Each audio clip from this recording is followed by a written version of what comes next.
Today, I'm going to introduce hotwire anemometer. Basically, it's used to measure the fluid velocity, and thus we can also visualize the flow that we need to study. First, let me talk about the component and the working principle of the hotwire anemometer. Here shows the whole device with the controller and probe.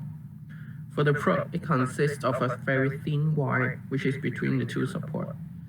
The wire is usually made of tungsten or platinum.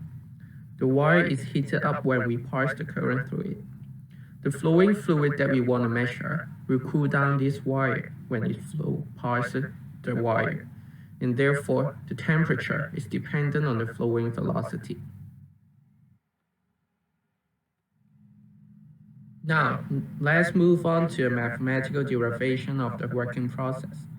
Remember, as mentioned in the lecture, the main heat transfer of fluid is based on the convective heat transfer. Let's assume there is no loss of energy. The electrical power input is equal to the power loss of the convective heat transfer. And we have the first equation here, where Rw is the resistance of wire, Tw and Tf is the temperature of the wire and fluid respectively, Aw is the wire surface area, and H is the heat transfer coefficient of the wire. Then, as resistance of material changes as temperature changes, Rw is a function of temperature. This gives the second equation, where alpha is the thermal coefficient of resistance, and Rref is resistance at the reference temperature, Tref.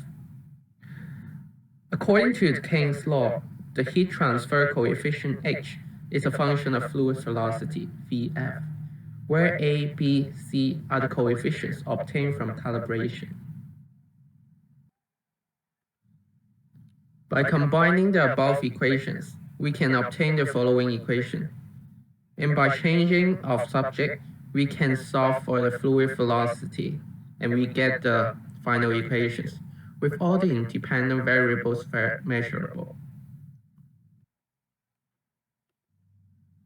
There are two types of hotwire anemometers. The first one is constant temperature type. It's powered by adjustable current to maintain a constant temperature. Therefore, the temperature and the resistance of wire becomes constant. After measuring the temperature of the flow, the velocity is reduced to a function of input current only. The second type is a constant current type. For a hotwire anemometer powered by constant current, the velocity of the flow is a function of the temperatures of the wire and the fluid. If the flow temperature is measured independently, the fluid velocity can be reduced to a function of wire temperature alone. In turn, the wire temperature is related to a measured wire resistance, and therefore, the fluid velocity can be related to the wire resistance. Here are the references. Thank you.